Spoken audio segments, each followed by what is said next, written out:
벌써 7월 첫째 주를 맞았습니다. 지난 상반기 동안 하나님께서 우리 가운데 베푸신 은혜, 함께 하신 은혜에 대해서 우리가 감사와 찬양으로 하나님께 응답하는 그런 시간입니다. 맥주 감사 주일이죠. 하지만 우리가 알듯이 지금 작년부터 시작된 그 팬데믹으로 인하여서 많은 분들이 고통 가운데 있고 어려움을 겪고 있습니다. 특히 취약한 계층에게는 더더욱 이 팬데믹으로 말미암아서 경제적인 어려움, 또 사회 정서적인 어떤 고독감, 이런 것으로 인하여서 남모를 눈물, 그런 신음 가운데 고통하고 있는 분들이 계실 것입니다. 이런 상황에서 맥주 감사주일 어떤 말씀을 나눠야 되나 생각하다가요, 히브리서 말씀이 떠올랐습니다. 왜냐하면 이 히브리서를 처음에 받아든 그 1차 독자는요, 유대 그리스도인들이거든요. 그들은 지금 우리가 처한 상황보다도 훨씬 더 열악한 상황에서 바로 신앙을 붙들고 있었던 우리 믿음의 선배들입니다. 당시 그 기독교는 유대교에 의하면 아주 소수의 무리였죠. 조상 대대로 섬겨온 유대의 전통을 거스르는 그런 배교자들이고요, 이단아들이었습니다. 그래서 예수님을 믿는다라는 것은 그들이 속한 지역사회에서 배척당한다라는 것이죠. 회당에서 쫓김을 받았고요, 심지어는 가족들에게도 외면을 당하는 그런 어려운 가운데 들어갔습니다. 가산을 빼앗기고 어떤 삶을 송두리째 다 잃어버리는, 그리고 유리방황해야만 하는 그런 신세 가운데 처해졌습니다. 특별히 당신은 로마 제국 치하에 있지 않았습니까? 예수 그리스도를 주라고 고백하는 것은요, 당시 유일하게 주라고 칭함을 받던 로마 황제에 대한 반역죄를 짓는 것입니다. 언제 로마 군인이 와서 그 칼에 엎드려질지 모르는 그런 생명의 위협 가운데 바로 유대 그리스도인들이 처해져 있었던 것이죠. 이 기간이 짧지 않았습니다. 언제 끝날지 모르는 그런 어려운 그런 고난의 그런 행군이 시작된 것입니다.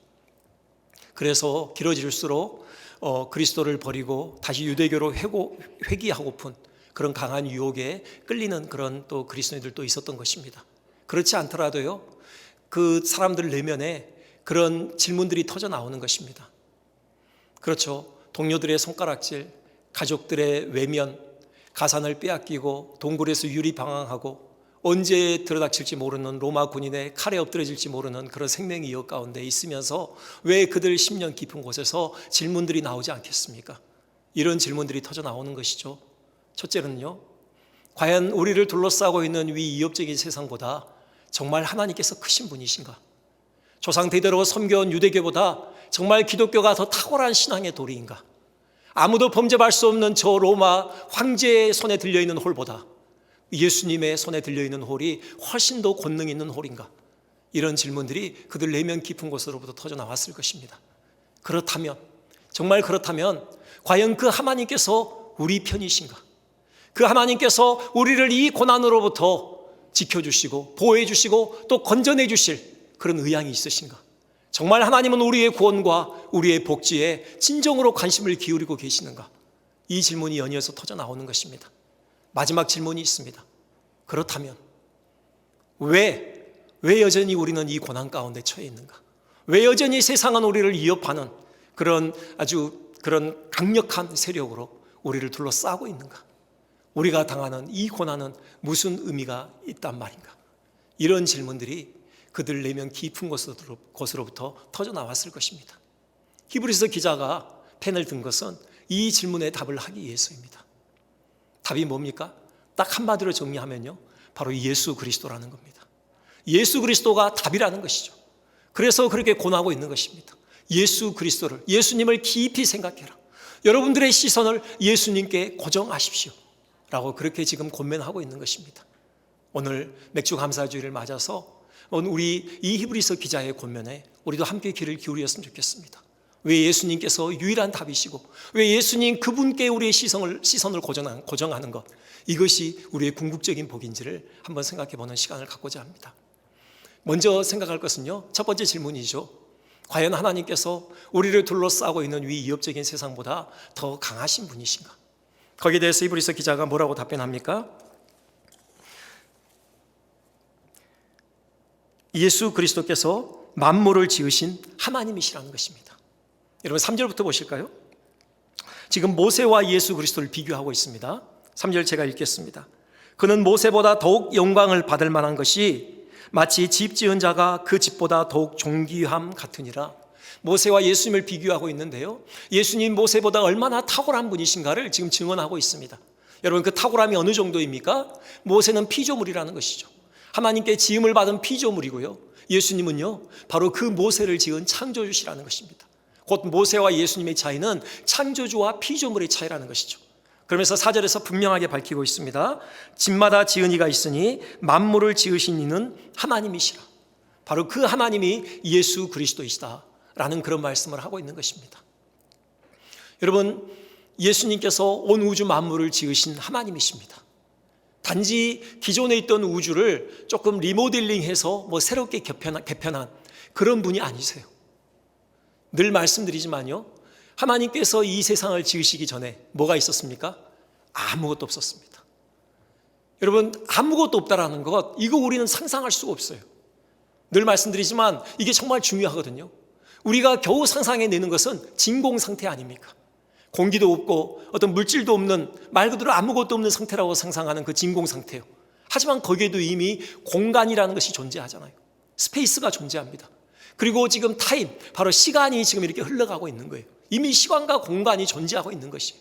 그런데 하나님께서 세상을 지으시기 전에는요, 그야말로 아무것도 없었어요. 오직 삼위일체 하나님 한 분만 홀로 계셨던 것입니다. 여러분, 상상이 되십니까? 그 하나님께서 우리가 지금 보고 있는 이 온 우주 만물을 지어내신 것입니다. 여러분, 이 우주가 얼마나 광대합니까? 그 끝을 우리가 알 수 없는, 정말 무한히 펼쳐져 있는 그런 우주 공간 아닙니까? 그 공간을 수많은 별들이 채우고 있습니다. 이 우주 공간에 수놓아진 그 별들의 숫자를 우리가 헤아릴 수가 없어요. 정말 무한히 많은 그런 별들로 이 우주는 수놓아져 있습니다. 이 광대한 우주를 우리 주님께서 지으셨습니다. 그런데 놀라운 것은요, 우리 주님께서 이 우주를 지으시는데 전혀 수고를 들이지 않았다라는 것이에요. 그 로마 바티칸 시티에 가면은 그 시스티나 성당, 거기 천장에 그 유명한 그림이 있지 않습니까?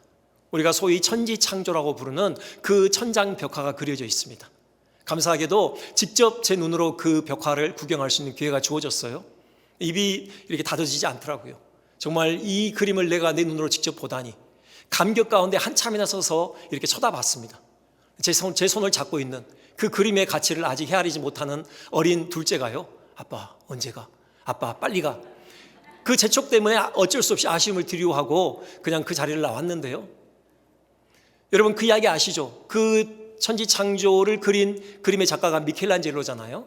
장장 4년의 시간을 걸쳐서 그 그림을 그렸다고 하는데, 높은 작업대를 설치하고 그 위에 올라가서 그 고개를 뒤로 젖히고 4년 동안 그 그림을 그린 것 아닙니까? 여러분, 목이 많이 상했다고 하잖아요. 그 그림 작업이 끝나고요. 그리고 그 물감으로 썼던 그 염료, 천장에 그리니까 계속 그게 떨어질 거 아닙니까? 그 염료에 의해서 눈이 많이 상했다라는 그런 얘기를 들었습니다.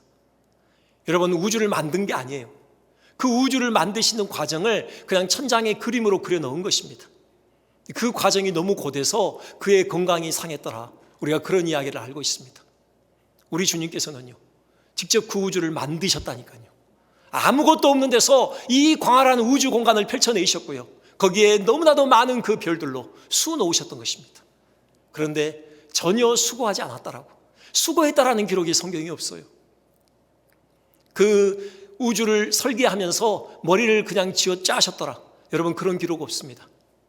그 수많은 별들을 수놓으시면서 그 이마에 땀이 송골송골 맺혔더라, 여러분, 그런 기록이 없어요. 물론 다윗은 시인이기 때문에 그가 시편 8편에서 하나님께서 손가락으로 이 하늘을 만드셨다라고 그렇게 손가락으로 오물락조물락 한 것처럼 그렇게 표현을 하고 있지만요, 정확한 성경의 표현에 의하면은 말씀으로 만드셨습니다. 하나님께서 말씀하실 때 그 말씀에 무한한 에너지가 동반되어져서 이 우주 만물이 생성되어졌던 것입니다. 전혀 수고들이지 않고 이 우주를 지으신 하나님, 그 창조주가 우리 주 예수 그리스도이십니다.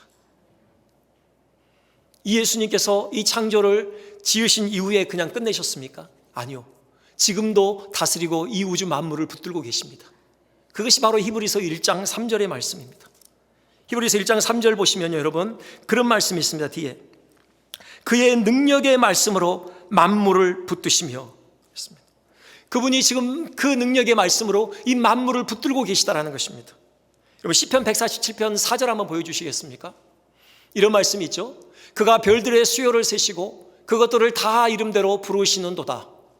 일일이 하나님께서, 우리 주님께서 바로 별들의 그 운행에 간섭하고 계시다라는 것입니다.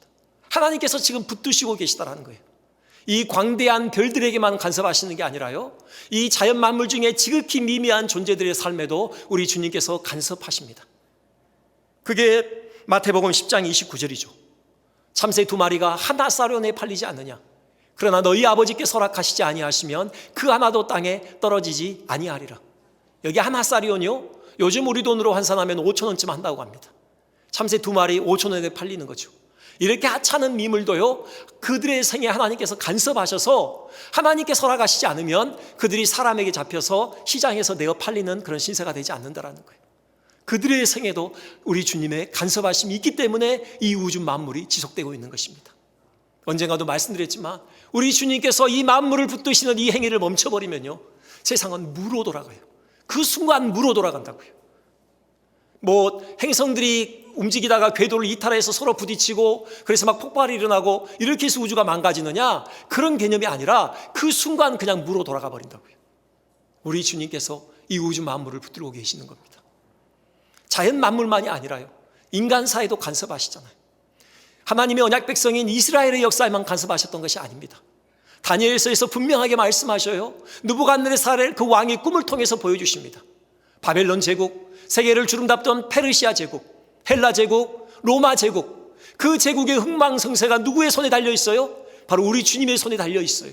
우리 주님께서 다스리시는 바로 그 역사가 이 세계 역사라고 우리 주님은 분명하게 말씀하시고 계시는 겁니다. 예수님, 만물을 지으시고 만물을 다스리시는 창조주이시고 섭리주이신 것입니다. 우리가 이 팬데믹 상황을 지나면서 절실히 깨달은 것 있죠. 사람은 참으로 무력한 존재이구나. 정말 연약한 존재이구나. 여러분, 세계 역사를 주름잡는 그런 선진국들 보십시오. 그렇게 그 바이러스에 처참하게 무너지는 모습을 보면서 우리 너무 놀라지 않았습니까? 그러면서 정말 인간은 무력한 존재이구나. 이 코로나 바이러스의 크기가 0.1 마이크로미터라고 그러죠. 100만 분의 1미터 중에 1000만 분의 1미터, 감이 잡히지는 않은데 아무튼 우리 눈에 보이지 않는 작은 크기의 바이러스입니다. 그 바이러스도 이기지 못하는, 그것에 의해서 속수무책으로 우리 삶이 무너지는 것을 경험해야만 하는 그렇게 무력한 존재가 우리 인간임을 우리가 절실하게 보고 있는 것입니다. 여러분, 이런 상황에서 우리가 누구를 의지해야 되겠습니까? 예수님 아닙니까? 이 자연 만물을 지으시고 다스리시는 우리 예수님 외에 우리가 의지할 분이 누가 있습니까? 세상을 이기는 유일한 비결은 믿음이라고 말씀하셨습니다. 그때 그 믿음이 뭐겠습니까? 우리를 둘러싸고 있는 그 위협적인 환경, 이 거대한 세상, 그 세상보다도 우리 주님이 더 크신 분임을 믿는 그 믿음인 것입니다.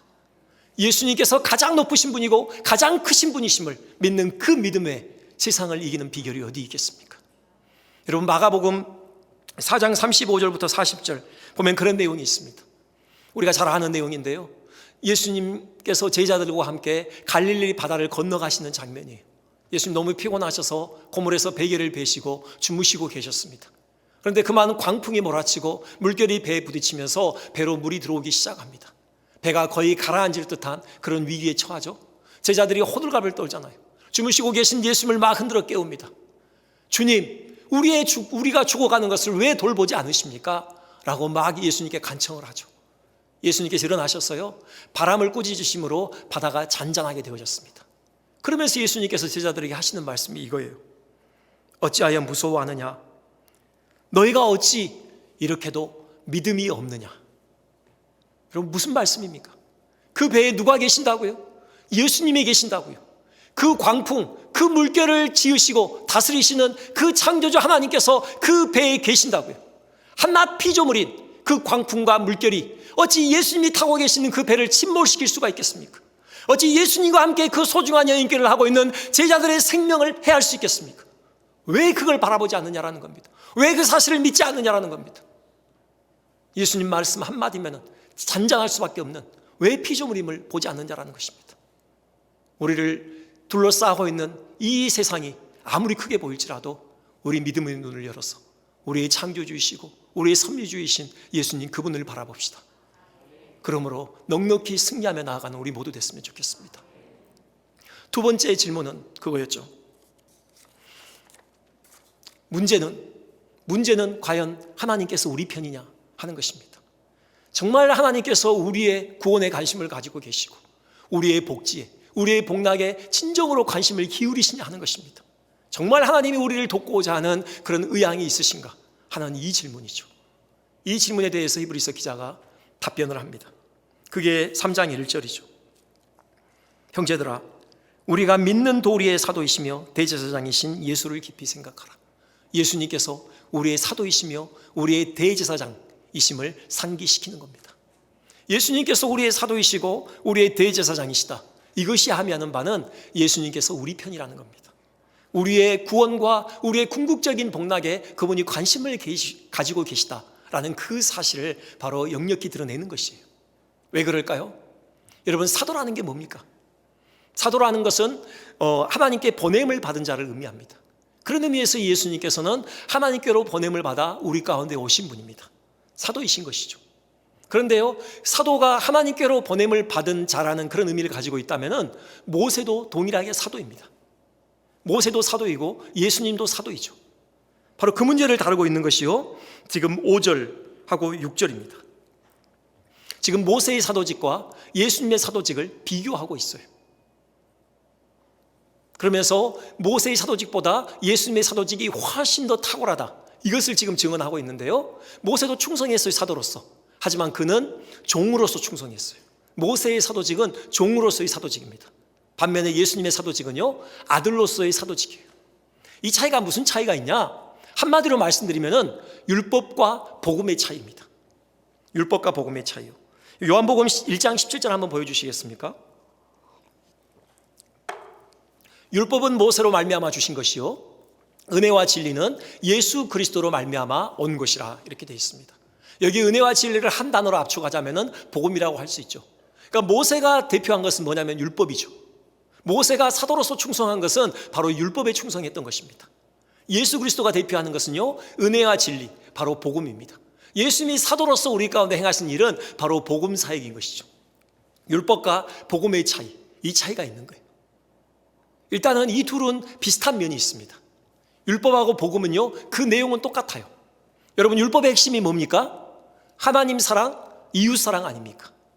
내 마음과 뜻과 정성을 다하여 하나님을 사랑하라. 그리고 내 이웃을 내 몸처럼 사랑하라. 이것이 율법의 대강령입니다. 예수님이 그렇게 해석을 하셨죠. 복음은 다릅니까? 아니요, 똑같아요. 예수님께서 다른 걸 가르치시지 않으셔요. 똑같이 하나님 사랑, 이웃 사랑을 가르치십니다. 그렇죠? 마음과 뜻과 정성을 다해 하나님을 사랑하고 내 이웃을 내 몸처럼 사랑하라고 예수님께서 똑같은 가르침을 우리 가운데 전달해 주십니다. 그렇게 살 때 우리가 생명을 얻는 거죠. 우리가 풍성한 생명을 누리는 거예요. 똑같아요. 그런데 중요한 차이가 있습니다. 율법과 복음의 차이가 뭔가요? 능력의 차이예요. 능력의 차이.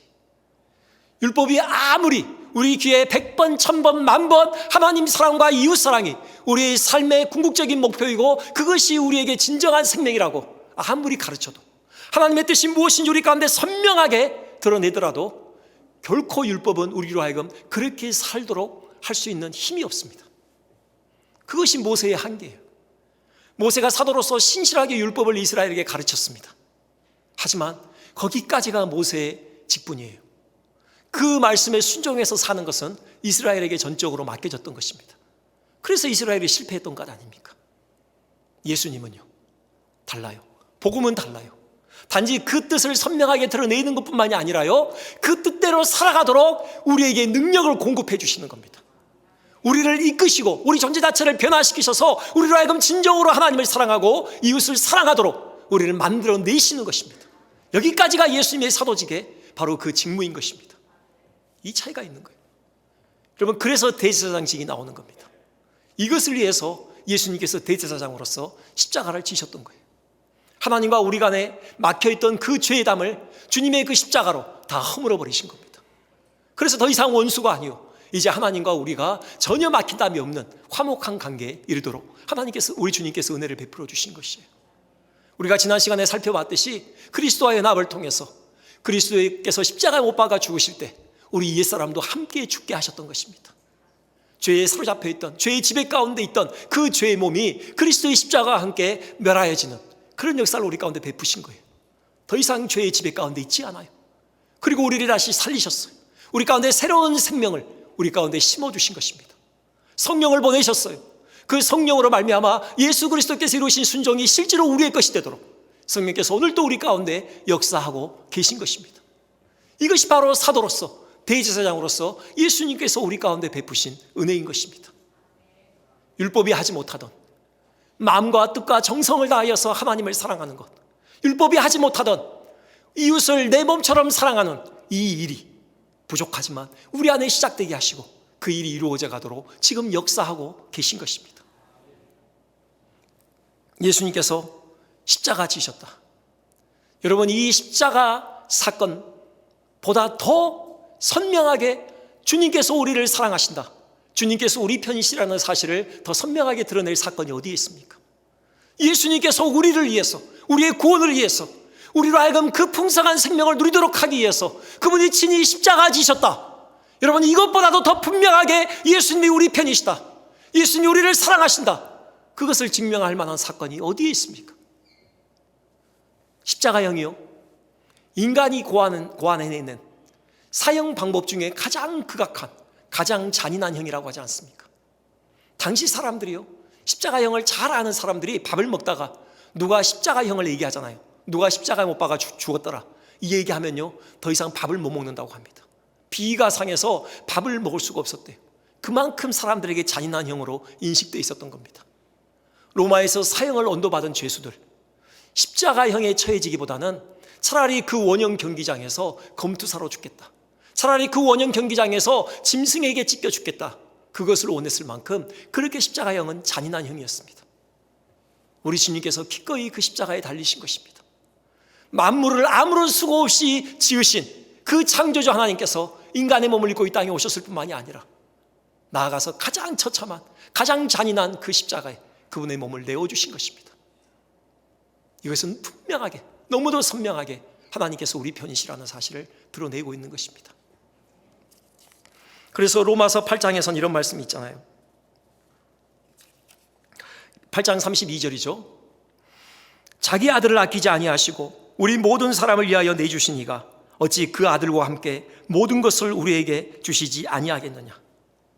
아들을 아끼지 아니하시고 우리에게 주신 그 하나님께서 그 아들과 함께 모든 것을 우리에게 주시지 아니하겠느냐.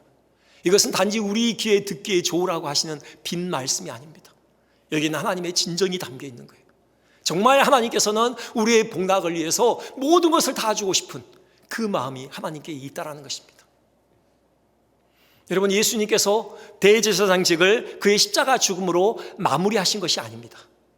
중요한 사건이지만요, 예수님은 지금도 우리의 대제사장으로서 일하고 계십니다. 예수님이 지금 어디 계십니까? 그분이 하늘에 오르사 하나님 우편에 계시죠. 그분이 뭘 하고 계십니까? 한번 히브리서 7장 5절 말씀 한번 띄워주시겠습니까? 그러므로 자기를 힘입어 하나님께 나아가는 자들을 온전히 구원하실 수 있으니 이는 그가 항상 살아계셔서 그들을 위하여 간구하심이라. 지금도 예수님께서 하시는 일은 하나님 보좌 우편에서 대제사장으로서 우리를 위해서 간구하고 계시는 것입니다. 여러분, 이것이 우리가 하나님의 보좌 앞에 나아갈 수 있는 비결인 것입니다. 우리 주님, 대제사장 되신 그 주님 때문에 우리가 언제든 하나님의 보좌 앞에 나아가서 우리가 은혜를 간구할 수 있는 것 아닙니까? 여러분, 지금 히브리서 3장이 펴져 있으시죠? 거기서 한 두 절만 올라가 보실까요? 히브리서 2장 17절로 가보시겠습니다. 거기 보면 중간쯤에 이런 표현이 있습니다. 이는 하나님의 일에 자비하고 신실한 대제사장이 되어 있습니다. 우리 주님께서 대제사장이신데요, 자비하신 대제사장이라는 겁니다. 자비하신. 여러분, 자비가 뭡니까? 긍휼 아닙니까? 여러분, 어떤 사람이 긍휼을 베풀까요? 정말 연약한 처지에 있는 사람에게 어떤 사람이 긍휼을 베풀 수 있을까요? 그 연약한 처지를 잘 이해하는 사람입니다. 곧 그 연약한 처지를 자기가 경험해 본 사람이죠. 동병상련의 그 느낌을 알고 있는 자, 그 사람이 긍휼이 가장 많은 자 아닙니까? 여러분, 그런 의미입니다. 예수님께서 우리를 향하여서 자비하신 대제사장이라는 것은요, 우리의 연약함을 그분이 친히 이해하신다라는 거예요. 어떻게 해요? 그분이 우리가 되셨어요. 우리처럼 우리의 연약함을 친히 경험해 보셨기 때문에 여러분, 그게 17절 첫 번째 하시는 말씀입니다. 그러므로 그가 범사의 형제들과 같이 되심이 마땅하도다. 그분이 자비하신 대제사장이 되기 위해서, 우리의 처지를 진심으로 공감하고 이해하고 긍휼히 여기는 마음을 갖기 위해서 그분이 하신 게 뭐예요? 범사에 우리들처럼 되셨다라는 겁니다. 18절은 뭐라고 그래요? 그가 시험을 받아 고난을 당하셨은즉 시험 받는 자들을 능히 도우실 수 있느니라. 여러분, 우리가 당하는 어려움이 어떤 어려움이 있으십니까? 주님이 이해하지 못하신다고요? 아니요, 주님이 이해하십니다. 어떤 어려움이든지 간에 주님이 이 땅에 계시면서 우리가 당하는 그 어려움을 몸소 경험하셨습니다. 여러분, 우리가 우리 스스로에게 놀라는 적 있지 않습니까? 내 안에 이런 악한 요소가 있었다니, 어찌 내가 이런 죄를 지을 수 있다니, 우리 스스로에게 놀라지 않습니까? 우리도 우리 스스로를 용서할 수 없는, 용납할 수 없는 여러분 그런 좌절을 경험해 보신 적이 있으십니까? 감히 하나님께 나아가서 더 이상 용서해 달라고 요청할 수 없을 만큼 여러분 그런 좌절과 낙담 가운데 계셔보신 적이 있으십니까? 여러분, 이 말씀 붙드십시오. 우리는 우리 자신에게 놀랄지라도 우리 주님은 우리 자신에게 놀라지 않으셔요. 왜요? 주님은 아시거든요. 우리가 얼마나 연약한 존재인지, 우리가 얼마나 하나님의 은혜가 없으면 악한 가운데 빠져들 수 있는 존재인지 우리 주님이 더 잘 알고 계십니다. 우리 주님은 긍휼이 많으셔요. 자비하신 대제사장이세요. 지금도 하나님 보좌 우편에서 우리를 위해서 간구하고 계시는 우리의 대제사장이십니다. 우리의 사도이시요 우리의 대제사장 되신 그 주님 바라볼 때 우리는 언제든지 고난 가운데서 우리는 소망의 노래를 부를 수 있는 것입니다. 하나님 은혜의 보좌 앞에 나아가서 우리가 하나님의 은혜를 간구할 수 있는 것이죠. 여러분, 그렇게 되셨으면 좋겠습니다. 마지막 질문입니다. 좋아요. 하나님 강하셔요. 그리고 하나님 우리 편이 되실 의향이 있으셔요. 그런데 마지막 질문이 이겁니다. 그런데 왜 여전히 나는 이런 고난 가운데 있어야 합니까? 왜 여전히 세상은 나를 살길 듯이 그런 위협적인 태도로 나를 둘러싸고 있어야만 합니까? 왜 하나님 나를 이 고난 가운데서 건져내주시지 않는 겁니까? 왜 나는 여전히 남모를 그런 아픔과 그런 고통 가운데 신음하며 눈물을 흘려야 하는 것입니까? 내가 무슨 대단한 것을 요구하고 있습니까? 무슨 철인 3종 경기에 나가기 위해서 그런 강건함을 달라고 지금 하나님께 부탁하고 있는 겁니까? 그저 생활하는데 불편함이 없을 정도의 건강을 달라는 건 아닙니까? 언제 쓰러질지 모를 그런 불안함으로부터 좀 자유롭게 해달라는 것 아닙니까? 무슨 대단한 부를 안겨달라는 것입니까? 아니잖아요. 그냥 남들 사는 만큼만 그렇게 살도록 해달라는 거 아니에요. 더 이상 이런 빈곤으로부터 고통받고 정말 남에게 아쉬운 소리 해야만 하는 이런 어려운 처지로부터 제발 좀 벗어나게 해달라는, 여러분, 그런 기도 아닙니까? 왜 하나님 안 들어주십니까? 왜 하나님 우리의 기도를 외면하시는 것 같습니까? 이게 우리의 마지막 질문이죠. 거기에 대해서 이 히브리서 기자가 답변을 합니다. 우리가 봉독하진 않았지만요, 7절부터 11절까지입니다. 다의 내용을 다 살펴볼 수는 없고 한마디로 정리하면 이스라엘의 광야 생활입니다. 40년 동안의 광야 생활이요. 여러분, 광야 생활이 어떻게 시작됐습니까? 바란 광야까지 왔죠. 가데스 바네아요. 이제 가나안으로 들어가기만 하면 되는 바로 그곳까지 왔습니다. 근데 그만 이스라엘이 돌아서고 말아요. 하나님의 가나안 땅으로 들어가라고 분명하게 말씀하시는데 그 명령을 거슬러서 그들이 돌아서죠. 왜요? 그 땅에 안악자손, 거인들이 살고 있다는 걸 알았거든요. 그 땅에 들어가면 다 죽는다는 것, 그렇게 생각하고 그만 돌아서고 맙니다.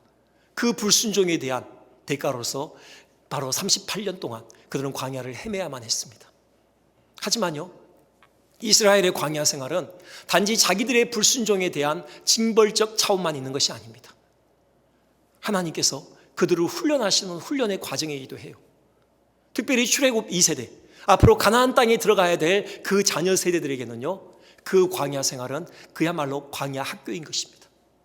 그들 안에 하나님의 자녀다움을 빚어가시기 위한 하나님의 훈련의 과정이 그 광야 생활이라는 거예요. 그걸 지금 말씀하고 있는 겁니다. 신명기 8장 말씀 한번 띄워주시겠습니까? 그들이 배워야 할 것이 뭐였느냐? 주님 분명하게 말씀하시죠. 너로 줄이게 하시며 또 너도 알지 못하며 네 열조도 알지 못하던 만나를 네게 먹이신 것은 사람이 떡으로만 사는 것이 아니요 여호와 입에서 나온 모든 말씀으로 사는 줄을 너로 알게 하려 하심이니라. 이스라엘이 그 광야 생활 동안 그들이 분명하게 배웠어야 될 사실이 뭐냐면은 사람이 떡으로만 사는 것이 아니요 하나님의 입에서 나오는 모든 말씀으로 산다는 이 사실을 처절하게 깨달아야만 했던 것입니다. 잠깐만 생각해 볼까요? 하나님께서 그들에게 만나를 주셨습니다.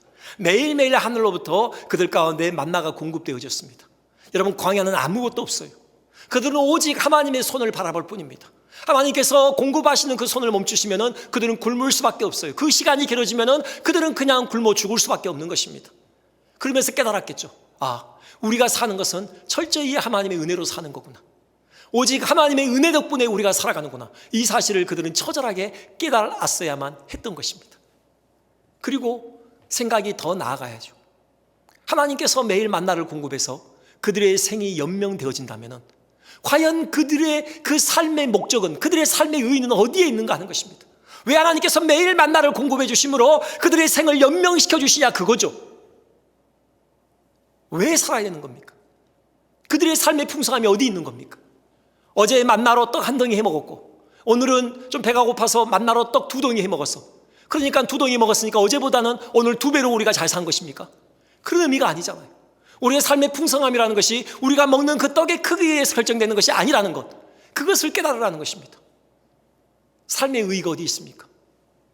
하나님의 말씀인 것입니다. 하나님의 말씀에 순종하는 거예요. 하나님의 말씀에 합치한 삶을 사는 것, 이것이 가장 보배로운 삶이고 이것이 가장 풍성한 삶이라는 것, 그 사실을 깨달으라는 것입니다.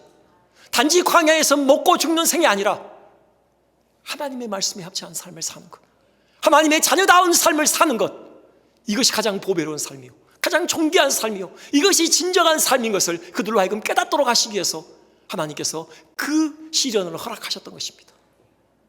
여러분, 이것이 복입니다. 신명기 8장 16절 한번 보여주시겠습니까? 똑같은 표현을 이렇게 표현합니다. 내 조상들도 알지 못하던 만나를 광야에서 네게 먹이셨나니 이는 다 너를 낮추시며 너를 시험하사 마침내 네게 복을 주려 하심이었느니라. 사람이 떡으로만 사는 것이 아니요 하나님의 말씀으로 산다라는 그 사실에 대한 깨달음, 그렇게 살아가는 삶, 그것이 복이라는 것입니다. 그것이 복이라는 것입니다. 여러분, 떡 많이 먹는다고 해서 그것이 잘 사는 것이 아니에요. 많이 누린다고 해서 그것이 잘 사는 것이 아니라는 것입니다. 얼마나 하나님의 말씀에 합치하게 사느냐, 얼마나 하나님을 의지하고 얼마나 하나님으로 즐거워하느냐, 이것이 진정으로 인생의 복이라고 우리 주님 분명하게 말씀하고 계십니다. 이 복을 누리도록 하기 위해서 하나님께서 이스라엘로 하여금 광야를 돌게 하셨던 것입니다. 우리에게도 마찬가지입니다. 하나님, 우리 아버지 되십니다. 하나님께서는 한 번도 우리를 자녀로 생각하시지 않으신 적이 없습니다. 십자가에서 살을 찢으시고 피 흘리시는 해산의 고통을 통해서 우리를 친히 낳으셨기에 누구보다도 소중한 자식들로 우리를 여기고 계십니다. 그렇기 때문에 진정한 복을 누리기를 원하시는 겁니다. 그 진정한 복을 누리도록 하시기 위해서 하나님께서 때로는 어쩔 수 없이 우리를 광야 학교로 밀어 넣으시는 것입니다. 우리가 우리를 잘 알잖아요. 여러분, 스스로에게 한번 질문해 보십시오. 목마른 사슴이 시냇물을 찾아 헤매이듯이 여러분, 그렇게 하나님의 얼굴을 찾아 하나님의 얼굴을 구하던 그 간절한 소원을 가질 때가 언제였습니까? 여러분, 형통할 때입니까? 아니면 공고할 때입니까? 하나님 앞에 나와서 아버지, 그 한마디 외칩니다. 하지만 그 아버지라는 그 한마디 외침에는 우리의 전 존재의 무게가 실려 있습니다. 여러분, 우리의 전 존재를 실어서 하나님께 아버지라고 그 한마디 외침을 외쳤을 때가 언제입니까?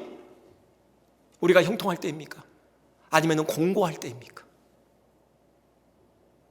우리 영혼이 오직 하나님 그분 한 분만으로 인하여서 즐거워하며 기뻐하던 그 영혼의 맑음을 유지하던 때, 그 순수한 영혼의 상태를 가졌던 때, 여러분, 그때가 언제입니까?